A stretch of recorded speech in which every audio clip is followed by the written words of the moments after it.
Greedy old man.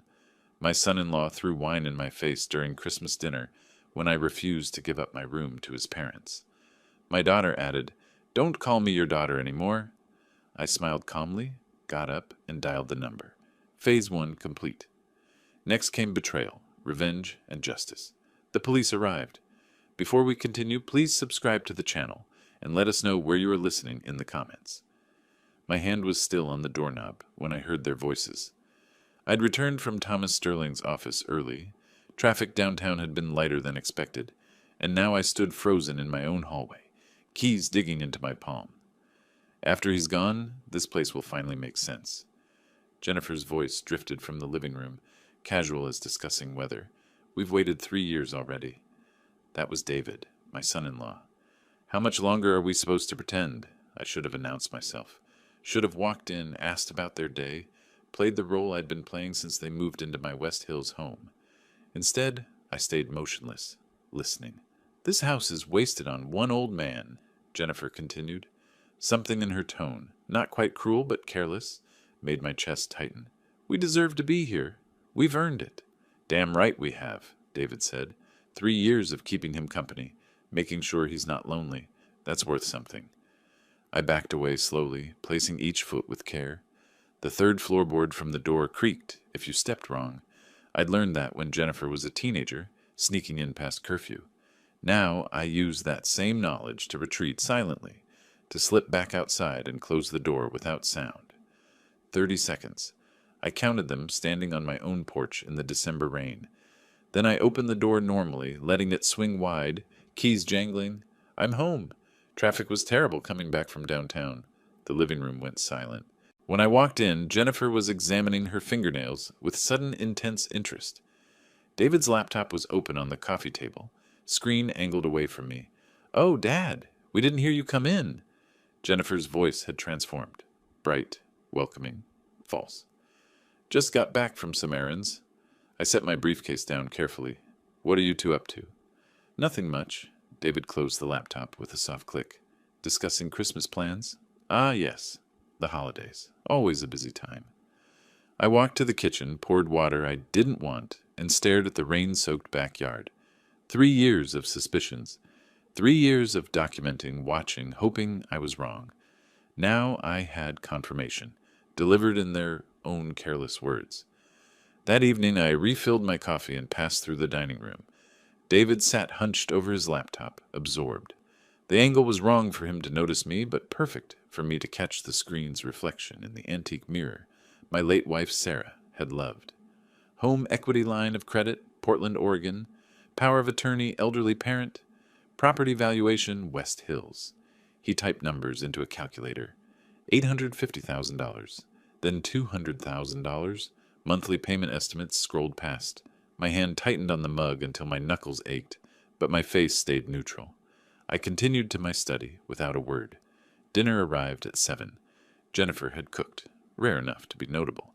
She moved food around her plate, cutting chicken into precise pieces she barely ate. "So, Dad, I wanted to mention something." She touched the pearl necklace I'd given her for her 30th birthday. "David's parents will be visiting for Christmas." "Linda and Robert? That's nice. When do they arrive?" "Day after tomorrow. They'll stay about a week." I nodded, chewing slowly. "The guest room is available." "Well, actually," Jennifer's fork paused midair, "Linda has back problems. The guest room mattress might not be ideal for her." "I can purchase a new mattress." "That's not... it would just be easier if they had a more comfortable space." She laughed, too quick, too high. "You know how Linda is about comfort." David said nothing, but his expression was smug, satisfied. "I see." I set down my fork with care. "We'll discuss this later." The rest of dinner passed in loaded silence. Jennifer asked about my day. I mentioned errands, a meeting, nothing specific. David excused himself early, citing work emails. Jennifer cleared dishes with exaggerated helpfulness, like a child trying to earn favor after misbehaving. By 10, they'd retreated to their bedroom. I waited until I heard their door close, their voices murmuring behind it, before I moved. My study was on the first floor, oak-paneled and quiet. I locked the door, a habit from my years as an accountant, protecting client files. Now I was protecting something more valuable. The desk drawer required a key I kept separate from my main ring. Inside lay a thick accordion folder, meticulously organized. I spread the contents across the mahogany surface like a card player revealing a winning hand. Bank statements. 3 years of Jennifer's charges on cards I'd temporarily covered. $95,000 total. Each statement highlighted, dated, cross-referenced. Loan agreement, $32,000 for Jennifer's BMW, signed 2 years ago, to be repaid within 12 months. That deadline had passed 18 months back. Her signature was clear at the bottom. Credit reports, showing their debt accumulation, their minimum payments, their careful avoidance of anything resembling financial responsibility. Photographs, David's laptop screens captured over months, search histories, loan applications, property value estimates, audio files, saved on my phone, backed up on 3 separate drives. Oregon was a one-party consent state. Every conversation I'd been part of was legally recordable. And finally, dated just this morning, trust documents, irrevocable. The house, upon my death, would transfer to the charities Sarah and I had always supported. Jennifer would inherit nothing but debt. I pulled out my phone and dialed. "Thomas, it's Buford Harrison." My voice was steady. 3 years of practice at controlling it. Thomas Sterling had been my attorney for 20 years. He knew what this call meant. "We need to move forward. Tomorrow morning, if possible." His response was measured, professional. Questions about timing, about certainty, about consequences. "Yes, they've made their final move. Time to execute phase 1. I paused, looking at the evidence spread before me. The trust documents, the loan notifications, everything. He agreed. 9 a.m. tomorrow, his office downtown. "Good. I'll see you at 9. And Thomas, thank you for your patience these past 6 months." I hung up and allowed myself a small, cold smile. I didn't sleep that night. Not from anxiety. I was done with that. I sat at the kitchen table as dawn broke, rain streaking the windows, my folder of documentation beside me like a loyal soldier. 3 years of evidence. Today I would add the final pieces. By 6:45 a.m., I was reviewing my checklist one last time. Trust documents, ready for signature. Loan paperwork, organized chronologically. Withdrawal of power of attorney, drafted and notarized. Everything Thomas and I had spent 6 months preparing. Jennifer and David's alarm went off upstairs around 7:30. I heard it through the ceiling, heard the shower start. By 8:15, I was in my car, pulling out of the driveway before they'd finished their coffee. Let them wonder where I'd gone. Let them assume I was running errands like always. Thomas Sterling's office occupied the 14th floor of a glass building downtown. Rain hammered the windows as we sat across from each other, paperwork between us. "This is the final set." Thomas slid a leather portfolio toward me. "Once you sign, the trust is irrevocable. The house will transfer to the designated charities upon your death. Your daughter will have no legal claim." I opened it, scanning terms I'd already memorized. "And the loan documentation?" "All valid. Every payment you made on their behalf was documented as a loan, not a gift. Their signatures are on file. Total, $127,000. The number was satisfying in its weight. Real, undeniable. When can we serve notice?" "Whenever you're ready." "But Buford." He leaned forward, hands clasped. "Are you certain? This will destroy your relationship with your daughter." I met his eyes. Thomas had known Sarah, had handled her estate when cancer took her 4 years ago. He understood what family meant to me, but he didn't understand what these 3 years had cost. She destroyed it herself. I'm simply acknowledging the reality. I signed. Each stroke of the pen felt like closing a door I'd held open too long. Trust document, loan notices, power of attorney revocation. My signature, witnessed and notarized, making everything official. By 11, I was home. The house smelled of coffee and Jennifer's expensive perfume. She was in the living room, phone pressed to her ear, laughing at something someone said. She waved at me absently as I passed. The next 3 days blurred together in a choreography of small humiliations. "Dad, we need the Christmas decorations from the attic. All of them. Today." Jennifer stood at the bottom of the attic ladder, not looking up from her phone. I was 64 years old, climbing into dust and heat, handing down box after box, 8 in total, each one heavy with ornaments, lights, artificial garlands Sarah had collected over decades. "Be careful with the ornaments. Some are expensive," Jennifer said when I nearly dropped the seventh box. David walked past without acknowledging me. Didn't offer to help, didn't even slow down. I said nothing. Each box I carried down was evidence. Each ignored courtesy was documentation of who they'd become. "Here's what we need for the Christmas dinner." Jennifer thrust a handwritten list at me the next morning. "Stick to these brands. Linda will notice if we go cheap." I scanned the items. Organic turkey, imported cheese, specific wines I knew cost $65 per bottle. "This will be expensive." "It's Christmas, Dad. Don't be stingy." Something in her tone, dismissive, entitled, reminded me of David. They'd been married 5 years. Sometimes people became their spouses. Sometimes they'd always been this way, and marriage just gave them permission. "How much do you expect this to cost?" $400 maybe. You can afford it." At the grocery store, I loaded the cart methodically. Premium ingredients, exact brands, 3 bottles of wine at $65 each. The cashier rang up the total. $427. I handed over my credit card and watched her swipe it, watched the receipt print. Another entry for the folder, another brick in the wall I was building. That evening, December 18th, 3 days before David's parents arrived, I needed a screwdriver from the garage, something to adjust the loose handle on my study door. Simple task. I heard David's voice before I opened the door, talking on his phone, assuming he was alone. I stopped, pulled out my phone, activated the voice recorder, stood motionless outside the garage door. "Yeah, I need a property appraisal for a home equity line of credit." His voice was casual, confident. "West Hills area, 3-story, probably valued around $850,000. Pause. "I'm anticipating $200,000 credit line. Should be straightforward given the property value." Pause. "No, not the current owner. Will be transferring to my name soon. Family situation, inheritance process accelerating." My finger pressed harder on the phone, making sure it was recording. "Medical reasons," David continued. "No death yet, but the old man's declining. Power of attorney first, then transfer. Should be finalized by end of January." 4 minutes.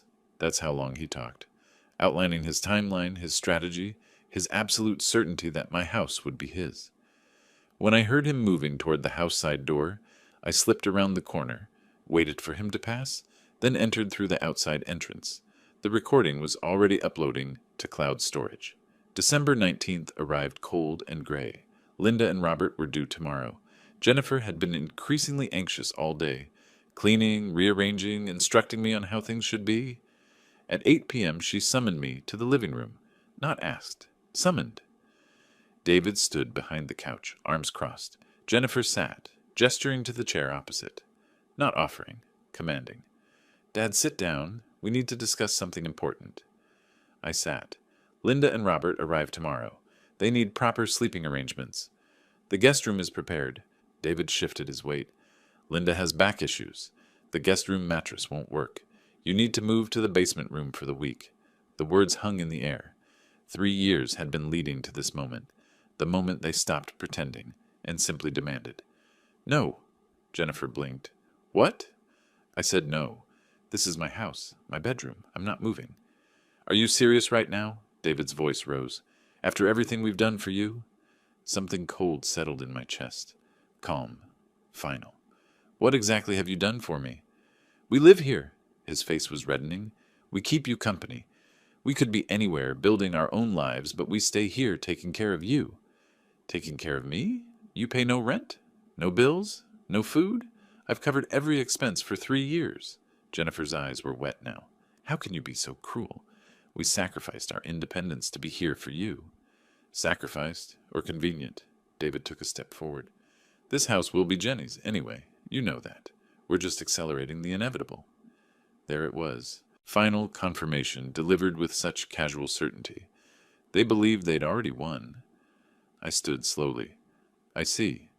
Thank you for clarifying your intentions. That's very helpful." "Dad, wait." "No.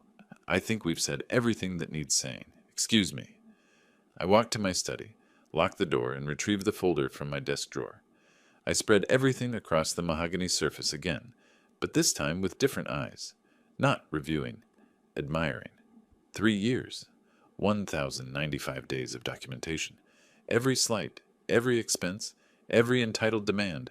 All recorded, filed, notarized. They thought I was weak. They thought age had made me manageable. They were about to learn differently. The law was on my side. The evidence was overwhelming. And most importantly, they'd shown me exactly who they were. No more doubt, no more guilt. Only action. I closed the folder and allowed myself a genuine smile.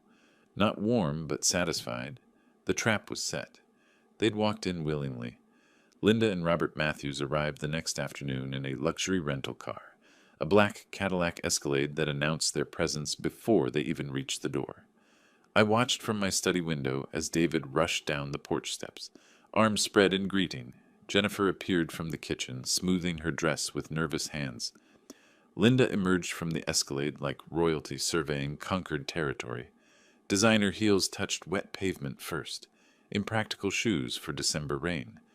She paused before fully exiting, her gaze sweeping the property with visible assessment. Her nose wrinkled slightly. Robert circled to retrieve luggage while Linda stood motionless, letting the rain dampen her coat rather than hurry inside.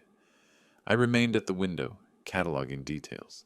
David's eager gestures, Jennifer's anxious hovering, Linda's critical scan of my home's exterior, Robert's passive following carrying 2 large suitcases that suggested they planned an extended stay.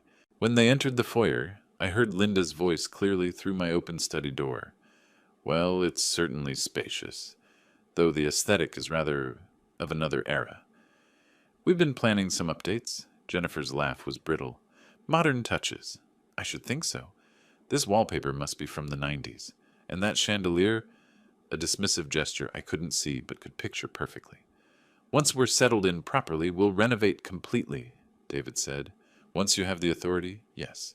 Until then, I suppose we endure. I emerged from my study. Linda, Robert, welcome to my home. Linda barely glanced at me. Buford, thank you for accommodating us on such short notice. Family is always welcome. How gracious. Though I understand the guest room situation is less than ideal. That evening's dinner was theater. I'd prepared roasted chicken, vegetables, wine, simple but quality. Linda dominated conversation with surgical precision. Buford, this house really is excessive for one person. Don't you find it overwhelming? I've lived here 15 years. I'm comfortable. Comfortable, perhaps, but practical. She gestured with her fork. A man your age in a 3-story home? The stairs alone must be exhausting. Mom has a point, Buford. David leaned back, expansive. Senior living communities offer so many advantages. I'm 64, not infirm. Yet. Linda's smile didn't reach her eyes. None of us stay young forever. David has told me about your forgetfulness. My what? Just little things, Dad. Jennifer spoke quickly. You know, misplacing keys, forgetting appointments. I've misplaced my keys twice in 3 years. I've missed no appointments. Denial is common. Linda cut her chicken with exaggerated care. My mother was the same way before we had to intervene. Linda, perhaps, Robert began. Robert, please. She silenced him with a look. David deserves this house. He's earned it through patience and devotion. Earned it? I kept my voice level. How? By staying with you, of course, caring for you. That's worth something. I said nothing more. Each comment was a small blade, precisely placed. I noted them all. Linda's casual cruelty, Jennifer's eager agreement, David's smug satisfaction, Robert's guilty silence. This was rehearsed, coordinated. They'd planned this assault before arriving. After dinner, I excused myself, citing fatigue. In my study, I sat in darkness, door slightly ajar. Around 11 p.m., voices drifted from the living room, all 4 of them speaking in hushed but excited tones. I moved silently through the hallway, positioning myself in shadows where I could hear, but remain unseen. My phone was already in my hand, recorder activated, volume muted. I've researched the legal pathway. David's voice carried confidence. Power of attorney based on diminished capacity. It's completely legitimate if we have medical documentation. But Dad seems fine mentally, Jennifer said. How would we? I know someone. Linda's voice was matter of fact. Dr. Gerald Thornton. He and I have and understanding. For $3,000, he'll conduct an evaluation and provide the necessary diagnosis. Linda, that's fraud. Robert's objection was weak. It's expedience, Robert. Don't be naive. What if Dad refuses to see this doctor? Jennifer asked. He won't know he's being evaluated. Thornton will come here as a family friend, make observations, file his report with the court. My legs ached from standing motionless, but I didn't move. Every word was evidence. Once the power of attorney is granted, you'll have full control, Linda continued. Financial, medical, residential decisions, everything. And then? Jennifer's voice was small. Then we move him somewhere appropriate. Selwood Senior Living has an excellent memory care unit, but he doesn't have memory problems. David's response was cold. He will, according to the documentation. That's the point, Jenny. Keep up. The house transfers to you, David gets the equity line he needs for his business expansion, and everyone benefits. Everyone except Dad. He'll be comfortable. Well-fed, supervised.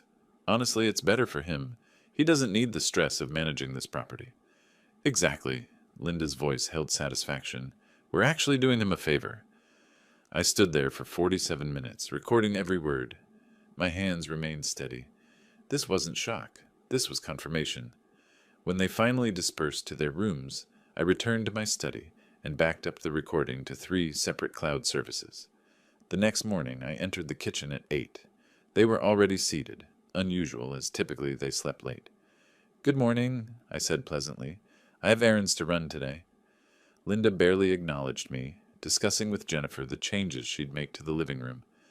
David was on his phone, fingers moving rapidly across the screen. Texting the corrupt doctor, probably. I'll be back this afternoon. I carried my coffee mug to the sink, rinsed it carefully. Where are you going? David asked without looking up. Banking, paperwork, the usual. By 9:30, I was pulling into the parking garage of Patricia Reeves's office building downtown.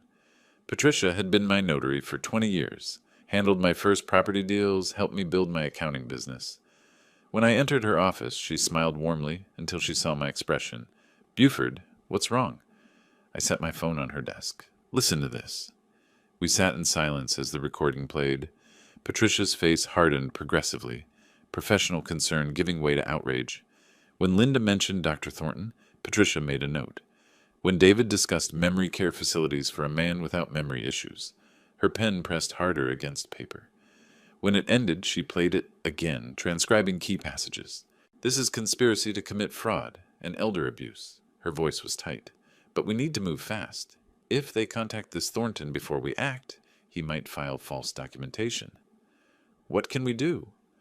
For 2 hours we worked. Patricia drafted documents with practiced efficiency, formal revocation of any powers of attorney, even those not yet filed, modification of my irrevocable trust to explicitly exclude claims based on alleged mental incapacity, a notarized statement of my current mental competency, witnessed by Patricia and her paralegal, a detailed letter to the Oregon Medical Board regarding Dr. Gerald Thornton's willingness to falsify capacity evaluations. Patricia applied her notary seal with firm pressure, official, legal, irreversible. She made 5 copies of everything, distributed them into separate envelopes. One for you, one for Thomas Sterling, one for my files, one for the safety deposit box, one to be held sealed unless needed. She labeled each carefully. Redundancy. They'll try to claim these don't exist. We need proof in multiple locations. Will this stop them? It removes their legal pathway completely. And Buford, this recording is evidence of attempted elder abuse. If they proceed, you could press charges. I don't want them arrested. The truth surprised me. I want them gone. Then we make it impossible for them to stay. Legally, financially, emotionally, impossible. When I left her office, the rain had intensified. I drove home slowly, taking the long route through downtown Portland. I needed time to think. By the time I pulled into my driveway, I'd made my decision about what came next. The house was bright with lights, laughter audible from inside. They were celebrating something, probably their brilliant plan. I sat in my car for 5 minutes, rain drumming on the roof, watching them through the windows. Then I collected myself and entered. Successful errands? Jennifer asked absently from the couch. Very successful, I replied. The next morning, I entered the kitchen to find all four of them already seated, waiting. The staging was deliberate. Linda occupied my usual chair at the table's head, David to her right, Jennifer to her left, Robert at the far end. A single chair remained open, positioned like a defendant's seat, isolated and facing them all. I noted the arrangement, but took the chair without comment, poured coffee slowly, let the silence build. Linda broke first. Buford, we need to address the sleeping arrangements. That guest room situation is completely unacceptable. Unacceptable how?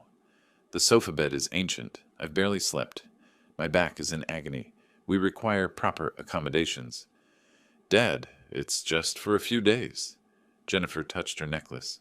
Nervous habit. Can't you be flexible? And where would you suggest I sleep? The basement room is perfectly fine. David's voice carried casual dismissal. Climate-controlled, private, comfortable. You're one person rattling around in a master suite, Linda added. We're two people on a fold-out couch. The logic is obvious. I took a sip of coffee. The logic is that I should vacate my bedroom in my house for your comfort? The logic is that you should be gracious to your guests. No. What? David's head snapped up. No. I will not be moving to the basement. Not for a few days. Not at all. The refusal triggered something. David leaned forward, elbows on the table. Since we're discussing living arrangements anyway, let's address the larger issue. This house is too much for you, Buford. I manage fine. Do you? Linda's voice held practiced concern. 3 flights of stairs at your age? The yard work? Property maintenance? It's overwhelming. Jennifer and I need stable housing. David gestured between himself and my daughter. We're in our 30s, building careers, planning our future. You need simplicity. What exactly are you proposing? Senior living. There are excellent communities in Portland. Oak Gardens, for example. Beautiful facility. All amenities included. You've researched this? We've just looked into options, Jennifer said quickly, for when the time comes. And you believe the time has come? Yes. Honestly, it's overdue. David spread his hands. You should be somewhere with support staff, medical care, social activities, with people your own age. I'm 64, not 84. Age is just a number. It's about capability. Linda cut her toast into precise squares. And realistically, you're declining.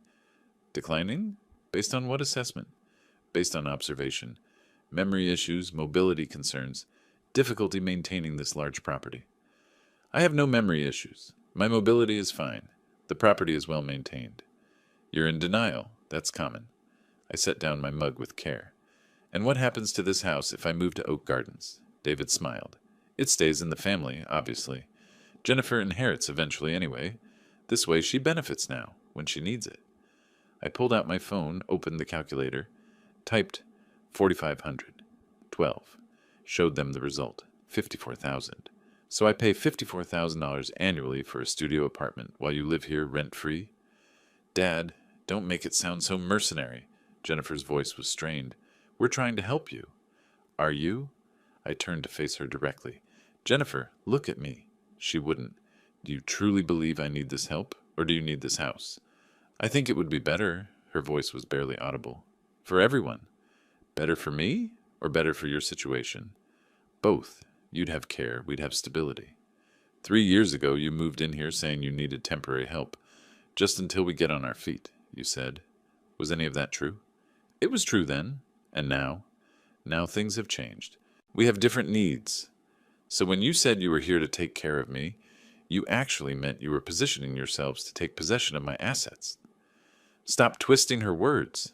David stood abruptly, palms flat on the table. We're thinking about your welfare. My welfare? Or your inheritance? Both. Why can't it be both? Because one is generous and one is greedy, and I'm curious which is actually motivating this sudden concern for my well-being. David leaned over the table, looming. You're being stubborn.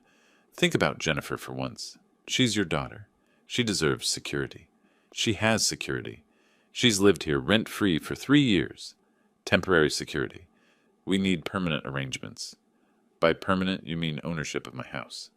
I mean appropriate distribution of family assets. You're going to end up in Oak Gardens eventually, whether you cooperate now or not. David's voice dropped, threatening. We can do this the easy way, or we can pursue other options. Other options? Explain. He caught himself realizing he'd said too much. Legal options. Standard procedures for elderly individuals who can't properly manage their affairs. And you believe I can't manage my affairs? I think you're becoming incapable of making sound decisions. This conversation proves it. I smiled, cold, knowing. The expression clearly unsettled him. How fascinating. And these legal procedures, you've researched them? I've consulted resources, yes. What kind of resources? That's not relevant. The point is there are mechanisms like power of attorney, perhaps, among other things. My smile widened slightly. I see. Well, you should certainly explore all your options, though I'd suggest consulting with a qualified attorney first. Legal procedures require proper documentation. Inadequate paperwork can lead to complications. Are you threatening us? Linda's voice was sharp. Threatening? No. Advising. The law is complex. One should be careful when attempting to invoke it. I stood, pushed my chair in, carried my mug to the sink, rinsed it methodically, placed it in the dishwasher, every movement deliberate. I appreciate your concerns. I'll give your proposal the consideration it deserves. Linda looked triumphant. So you'll look at oak gardens? I'll consider everything you've said. When will you decide? David asked. After Christmas. Speaking of which, tomorrow evening I'm hosting a dinner. 6 o'clock. I've invited guests. What guests? Jennifer's voice rose. I thought it was just family. Old friends, people I should have included from the start. You'll meet them tomorrow. Who specifically? David's confidence was wavering. People who matter. They'll be interested to meet all of you as well. This is highly irregular, Linda protested. Christmas should be family only. My house, my guest list. 6 o'clock. Dress appropriately. First impressions are important. What does that mean? It means be on your best behavior. These guests are observant. I turned toward the door, then paused. Oh, and David? About those legal procedures you mentioned? Consult an attorney before filing anything. You'll want to ensure your documentation is ironclad. Judges are particular about legitimacy, especially in elder law cases. Attempted fraud, even unsuccessful fraud, carries serious consequences. Who said anything about fraud? Did I say fraud? I meant errors. Paperwork errors. Easy to make when one rushes into legal processes without proper guidance. Buford, what are you implying? Linda's voice had lost its confidence. I'm not implying anything. I'm stating facts. The law protects vulnerable individuals from exploitation. It's quite robust, actually. Courts take these matters seriously. I stepped through the doorway. 6 o'clock tomorrow. Don't be late. My guests are punctual people. Behind me, silence stretched. Then Linda's voice, uncertain. What did he mean by that? Nothing. David's response lacked conviction. He's just posturing. I don't know. Robert spoke for only the second time all morning. The way he looked at you, David. That wasn't a desperate man. That was a man holding all the cards. I closed my study door and allowed myself a genuine smile. Christmas Eve arrived with gray skies and steady rain. I spent the afternoon in my study, making final calls, confirming arrangements. Jennifer and David moved through the house like ghosts, cleaning nervously, watching clocks. Linda complained about the guest room, the meal preparation, not being consulted on the menu. By 5:45, the dining room was ready. My best china, candles lit, wine breathing on the sideboard. I'd set 7 places instead of 5. Let them wonder. At precisely 6 o'clock, the doorbell rang. Thomas Sterling stood on the porch, briefcase in hand, wearing a sharp charcoal suit. Thomas, right on time. Come in. I led him to the living room where the others waited. Everyone, this is Thomas Sterling, an old friend. Thomas, my daughter Jennifer, her husband David, and David's parents, Linda and Robert.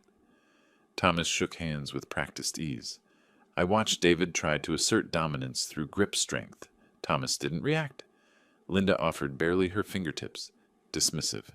Jennifer's hand trembled. Pleasure to meet you all. Thomas's voice was warm but professional. Buford's spoken fondly of his family. How do you two know each other? David asked him. We've worked together on various matters over the years. Business associates, you could say. What kind of business? Linda's eyes narrowed. Legal matters, primarily, Property management, estate planning, that sort of thing. David tensed. You're a lawyer? I am. Though tonight, I'm just a friend enjoying Christmas Eve dinner. Dad didn't mention you were coming. Jennifer's voice was thin. I mentioned I was inviting guests. Thomas is always welcome at my table. Linda's response was ice. How fortunate for him. Dinner began with forced civility. I served the first course. Butternut squash soup, simple but elegant. Linda's first words, "This vintage is pedestrian." She gestured at the wine. Rather common for a formal dinner. David drained his first glass before the soup was finished. Poured a second immediately. His hands weren't quite steady. Thomas made pleasant conversation about Portland weather, the holidays, nothing substantial. But his presence unnerved them. I could see it. Jennifer barely touching her food. David drinking faster than eating. Linda's rigid posture. Halfway through the main course, David's wine courage kicked in. Buford, Jennifer and I have made a decision about your living situation. His words carried forced confidence. After the holidays, we're helping you transition to Oak Gardens Retirement Community. They have availability, $4,500 monthly. Perfect for your needs. I cut my chicken with deliberate care. And who pays this $4,500? You will, Dad. Jennifer spoke quickly. From the sale of this house. I'm selling my house? It's the logical solution. David leaned back, expansive. You move somewhere appropriate. We maintain the family home. Where will you live? Here, obviously. Someone has to maintain the property, manage everything. I set down my fork. This property isn't yours to manage. Not yet, David's voice rose. But it will be. You're not eternal, old man. Jennifer inherits eventually. We're just being practical about timing. David's absolutely correct. Linda nodded. You're hoarding assets that should benefit the family now. Thomas spoke quietly. Interesting perspective. I'm sorry, who asked for your input? Linda turned on him. Nobody. But as Buford's legal counsel, I'm naturally interested in discussions about his estate. Legal counsel? David's face flushed. What affairs? Thomas has handled my affairs for some time now, I said calmly. Jennifer's voice cracked. Dad, what's going on? Linda pivoted abruptly. Speaking of practical matters, Buford, I'm finished being diplomatic about sleeping arrangements. Tomorrow's Christmas. I will not spend it exhausted from another night on that sofa. You're giving us your bedroom tonight.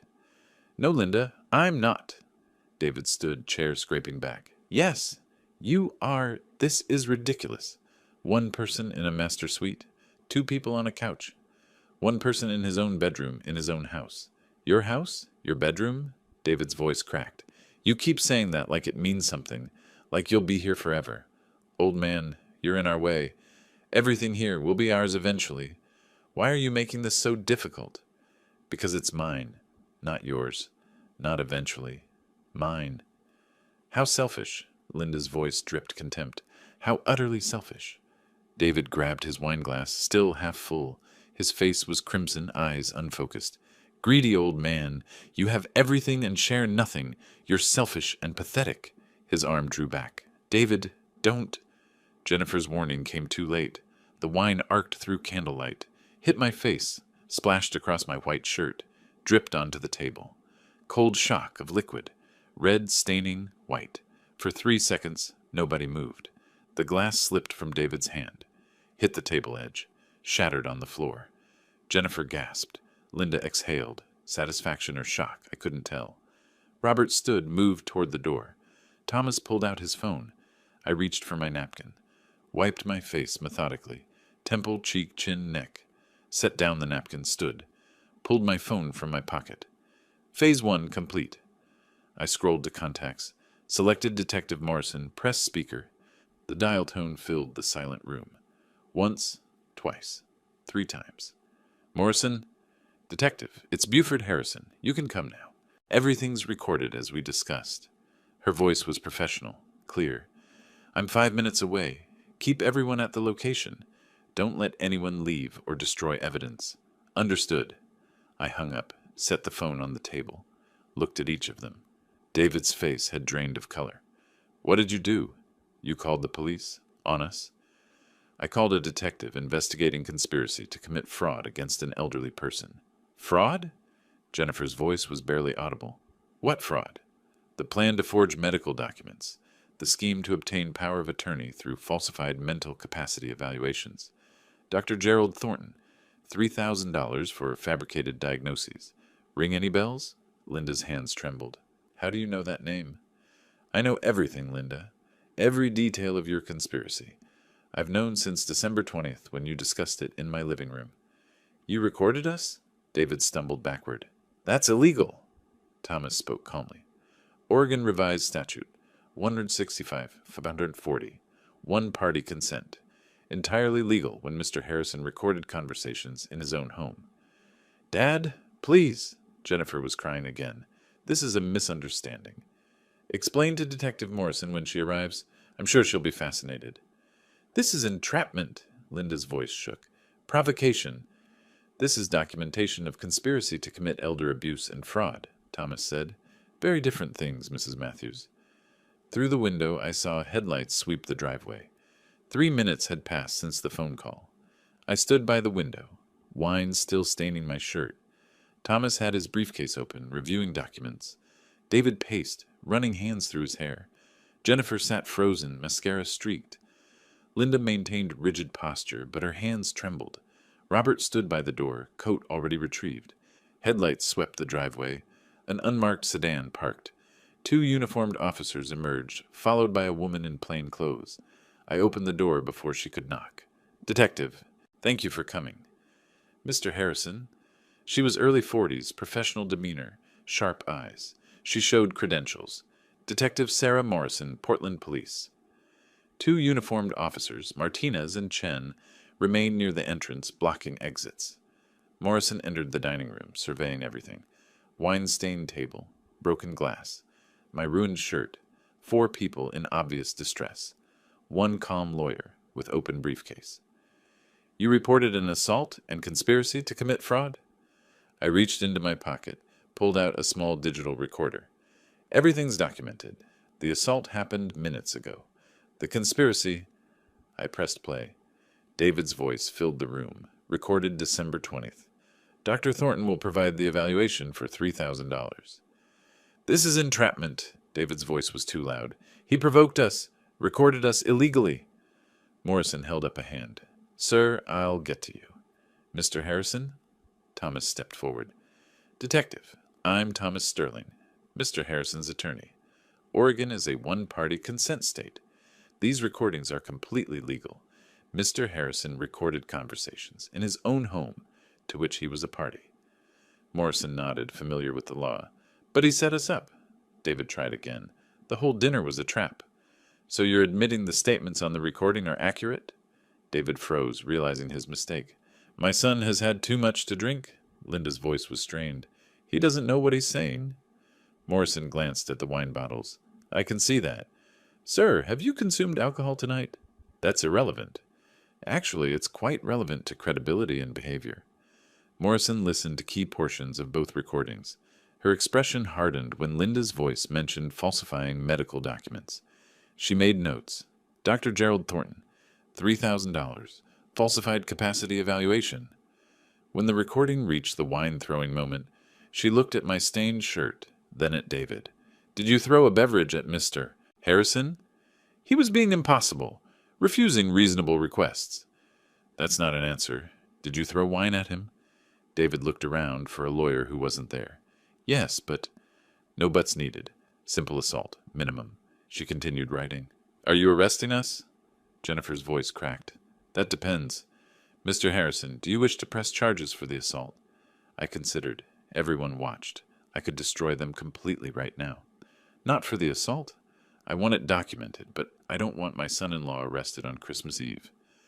Jennifer exhaled. Premature relief. However, I do want the conspiracy investigated.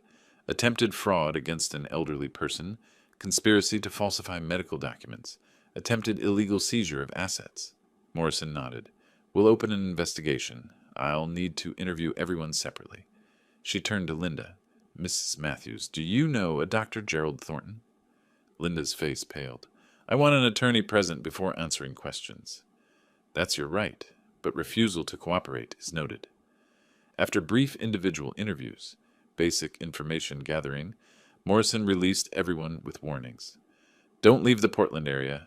We'll have follow-up questions. If anyone contacts Dr. Thornton or attempts to interfere with this investigation, that's obstruction.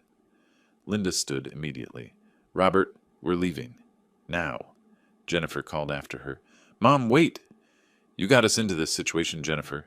Linda's voice was cold. You and your weak spine. We're going home. Sounds of rapid packing upstairs. 15 minutes later, the Escalade pulled out, heading back to Seattle. Fleeing, though technically allowed since they weren't charged. Yet. After the police left, it was past 10. David and Jennifer sat on the couch, stunned. I went to my study, returned with Thomas. Thomas opened his briefcase, removed official documents. Jennifer Matthews and David Matthews, I'm here in my capacity as legal counsel to formally serve you with the following notifications. He placed documents on the coffee table. First, notice of irrevocable trust. The property at this address has been transferred to an irrevocable trust. Beneficiaries, Portland Breast Cancer Research Foundation and Oregon Food Bank. Upon Mr. Harrison's death, this property transfers to said charities. You have no current or future claim to this asset. David's face drained of color. Second, notice to quit. As residents without a valid rental agreement, you are hereby given 30 days to vacate the premises. Third, loan repayment demand. Total amount owed, $127,000, representing car loan, credit card payments, and other expenses paid on your behalf over 3 years. Payment plan or legal action commences January 15th. Jennifer stared at the papers. Dad, what is this? The truth. Everything I gave you was documented as loans. You signed the papers. You just never read them. David picked up the car loan document, saw Jennifer's signature. $32,000 for the Lexus? With interest, Thomas said. And that's just one item. You can't do this. Jennifer's voice broke.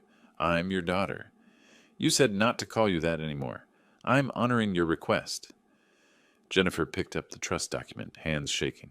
Breast cancer research? Food bank? Not me. Because charity won't try to defraud me, forge documents to declare me incompetent, or conspire to lock me in a memory care facility I don't need. She grabbed the eviction notice. 30 days? Where are we supposed to go? That's not my concern. You made it clear tonight you don't want to be my daughter. Daughters don't demand their fathers be institutionalized so they can steal property. The loan document showed the total, $127,000. We can't pay this. Then you'll face collections, wage garnishment, asset seizure. The legal processes apply to everyone. Thomas gathered his copies. You have 30 days to vacate. The loan payment is due January 15th. Any questions should go through proper legal channels. He left. The front door closed. Jennifer and David sat in silence. Documents spread before them like evidence of their own destruction. Finally, understanding. They'd lost everything. Christmas morning arrived hollow and quiet. I woke early, made coffee in my kitchen without interference for the first time in 3 years. The absence of tension felt strange, almost unfamiliar. Upstairs, David and Jennifer hadn't slept. I'd heard them moving around all night, voices murmuring, laptop keys clicking.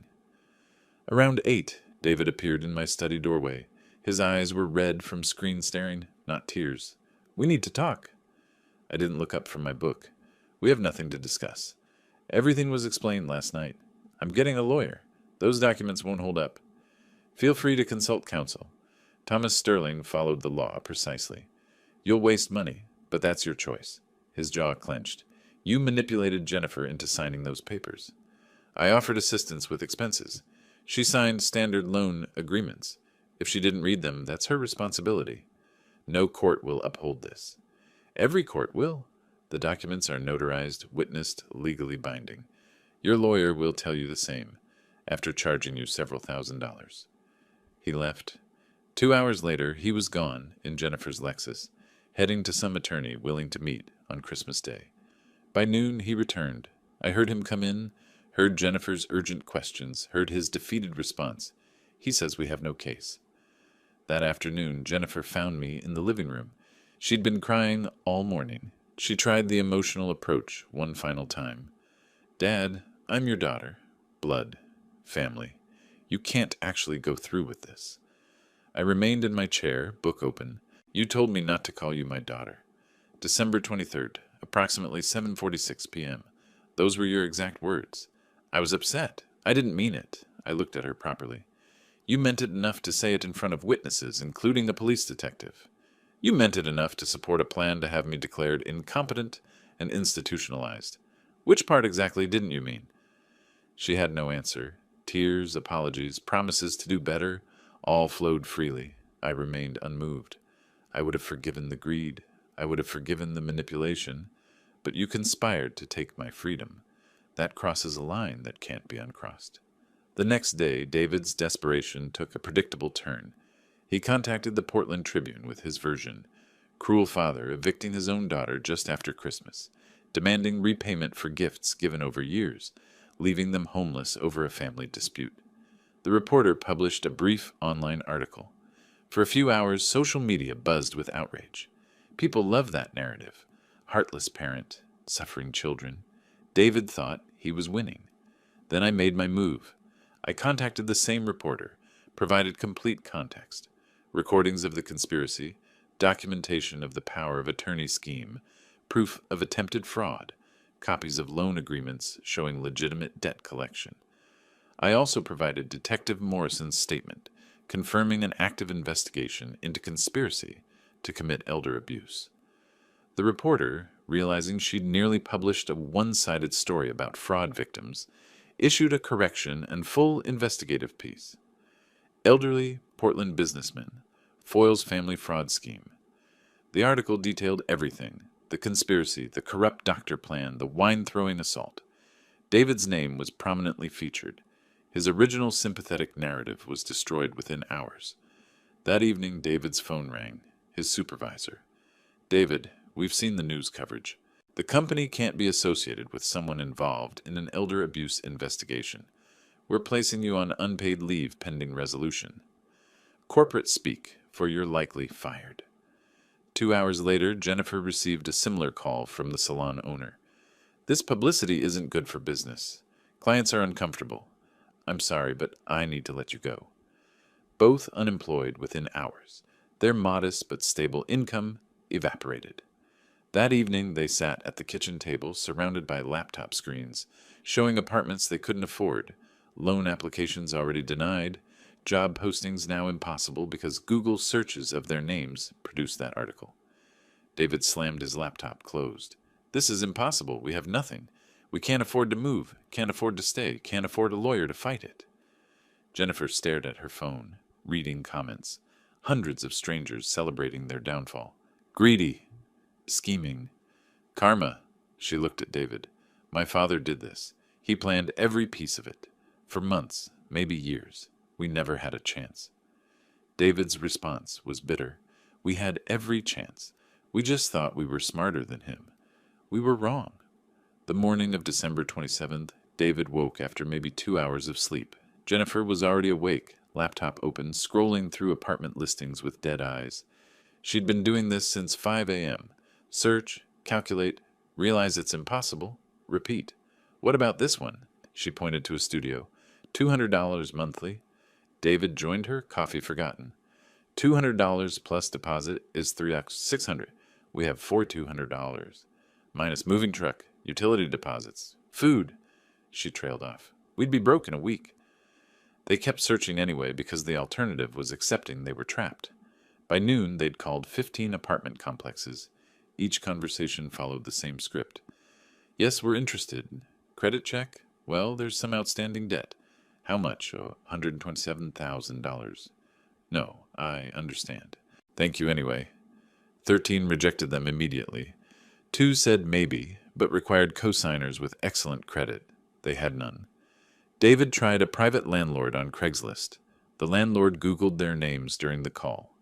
Is this you in the Portland Tribune article about the fraud investigation? Click.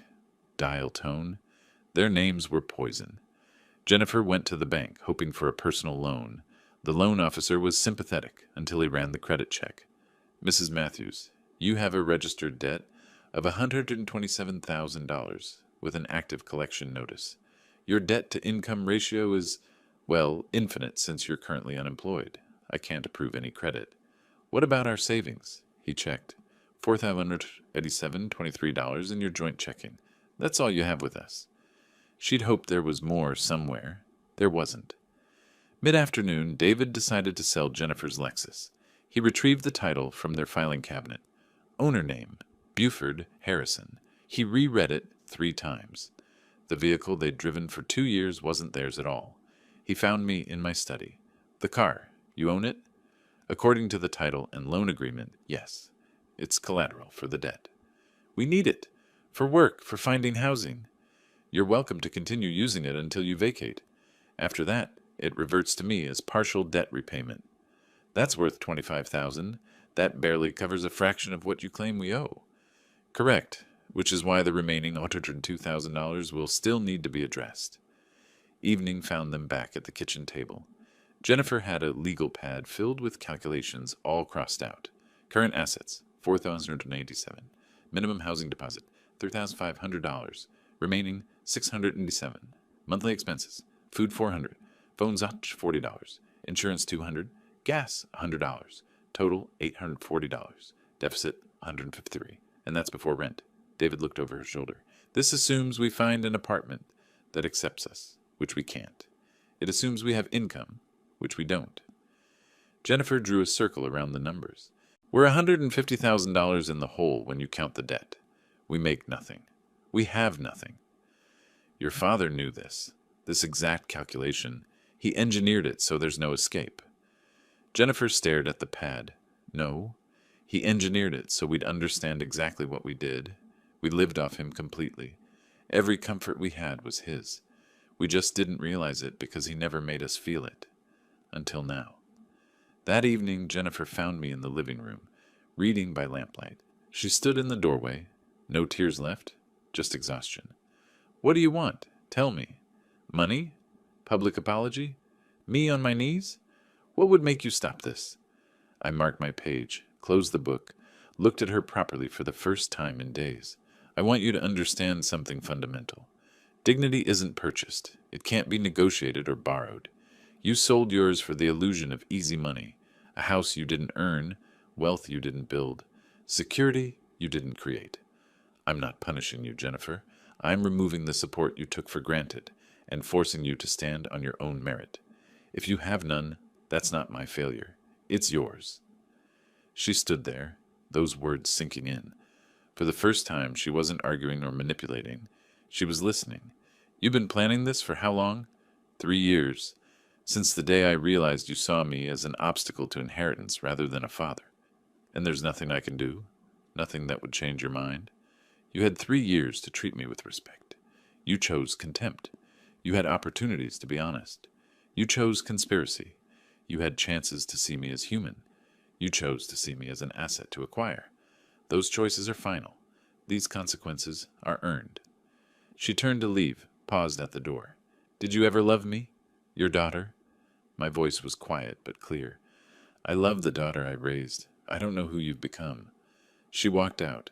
I returned to my book, lamp casting warm light in my reclaimed home. Upstairs, Jennifer packed what little truly belonged to them, which turned out to be almost nothing. Jennifer woke to winter sunlight streaming through windows that would never be hers. Today was departure day. December 28th, the deadline I'd given them reduced from 30 days to 10. No extensions, no negotiations, no mercy.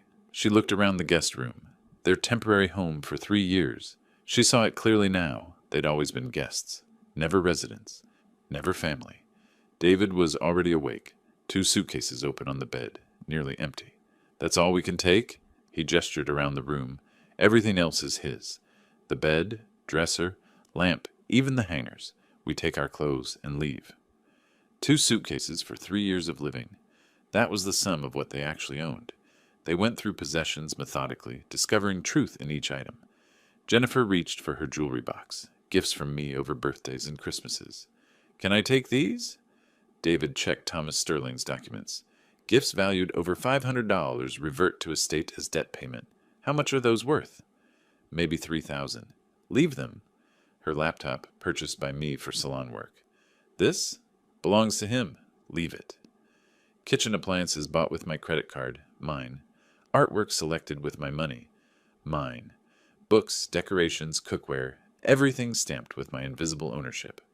By noon, 2 suitcases contained clothes, toiletries, a few personal photos, their sum total.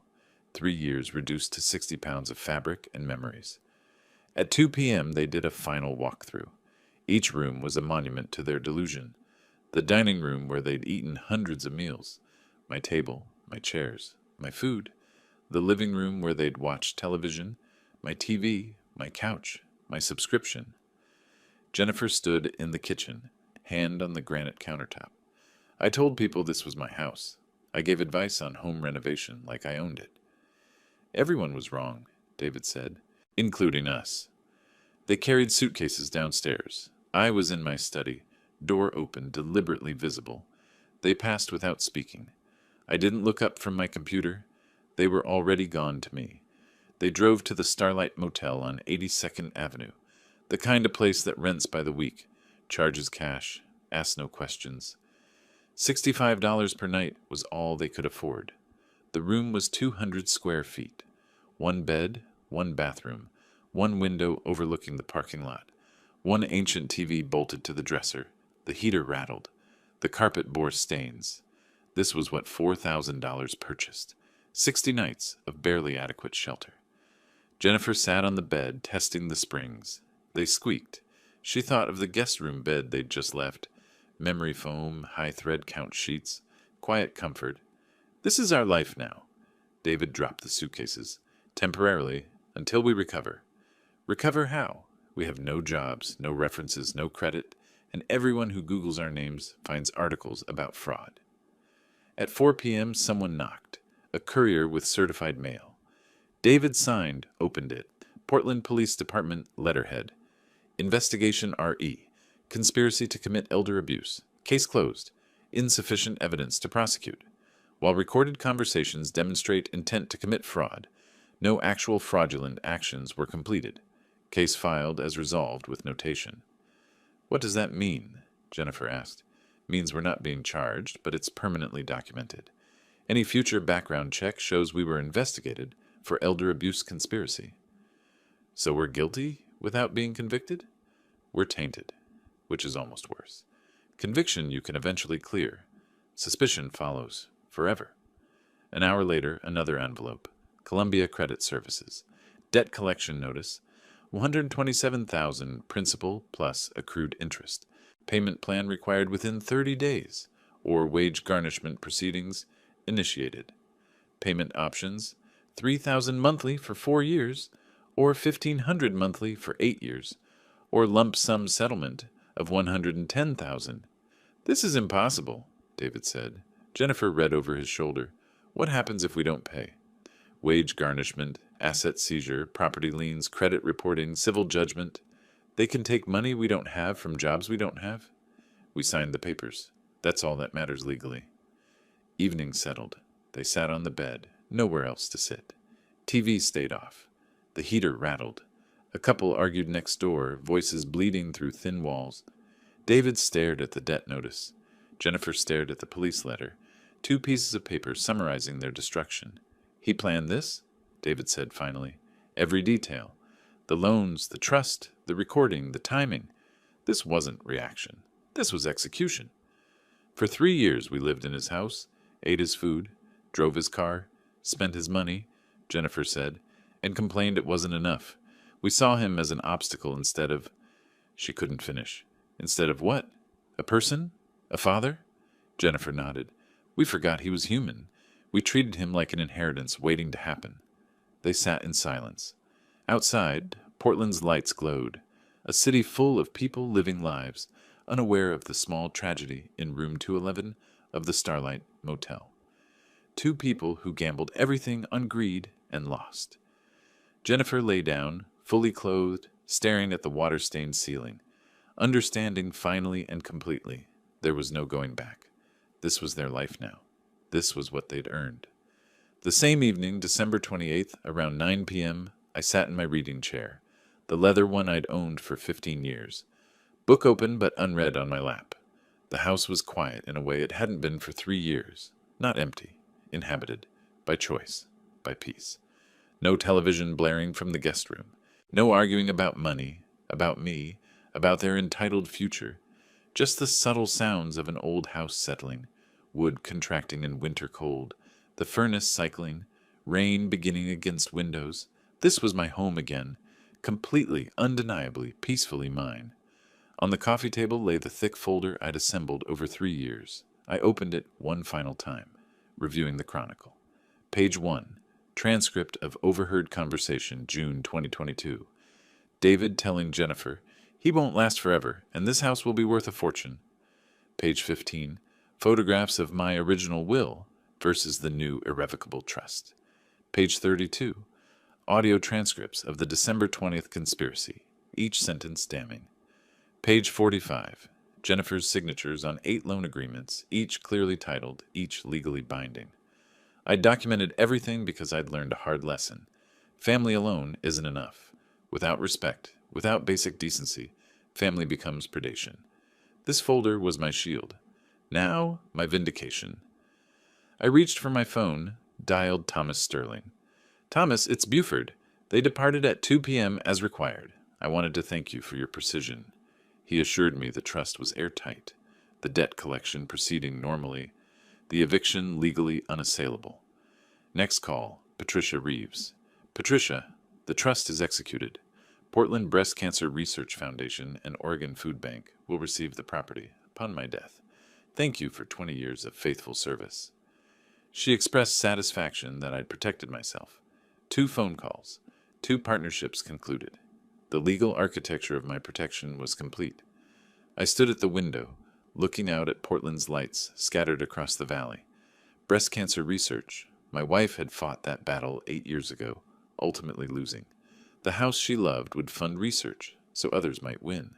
Oregon Food Bank. I remembered childhood hunger, remembered my mother stretching meals impossibly thin. This house would feed people who needed it. Jennifer and David wanted this property to fund their comfort, their leisure, their avoidance of responsibility. Instead, it would serve people who actually needed help. That felt correct. Not vengeful. Correct. Justice aligned with compassion, just not compassion for those who'd tried to exploit me. I returned to my chair, let myself remember. 3 years ago, Jennifer moved in with promises of just temporary. I'd believed her, wanted to help. But within months, the dynamic shifted. I became the inconvenience, the obstacle, the old man in the way. Little comments. "You really need all this space?" Financial requests. "Just help us with the car payment." Dismissive gestures, eye rolls when I spoke. Conversations stopped when I entered rooms. I saw it happening and made a choice. Document everything, prepare for the worst, hope for the best. The worst arrived. My preparation saved me. I felt no guilt about that. I'd expected to feel victorious. I'd won, after all, kept my home, exposed their scheme, protected my assets, restored order. But sitting in that quiet house, I felt something different. Profound sadness mixed with relief. I'd lost my daughter, not to death, but to choices. Her choices, not mine. She'd chosen greed over relationship, conspiracy over honesty, entitlement over gratitude. I'd responded by removing myself from exploitation, but the cost was permanent severing. 36 years of fatherhood ended. I wasn't happy about that. But I was at peace with it. Some prices are worth paying to maintain dignity. I stood, walked through my house room by room. The guest bedroom, I'd convert it to a library, remove all traces of their occupancy. The dining room, I'd refinish that wine-stained table, restore what was damaged. The kitchen, I'd rearrange it for one person's efficiency, my projects, my space. Each room would be reclaimed, reimagined, repurposed. This wasn't the end of my life. This was a beginning. I was 64, healthy, financially secure, and finally free from people who saw me as a resource rather than a person. I stepped onto the back terrace, cold December air, sharp in my lungs. Below, Portland glowed. Above, stars emerged between clouds. I raised my coffee mug in a quiet salute to myself, to dignity, to boundaries, to the courage to protect yourself from those who'd harm you, even when they're family, especially when they're family. I finished my coffee, returned inside, locked the door, turned out the lights. Tomorrow I'd begin again. Tonight, I'd rest in the silence I'd earned, the silence after the storm, the silence of a home that was finally, completely, peacefully mine. If you like this story, please like this video, subscribe to the channel, and share your impressions of this story in the comments. To listen to the next story, click on the box on the left. Thank you for watching.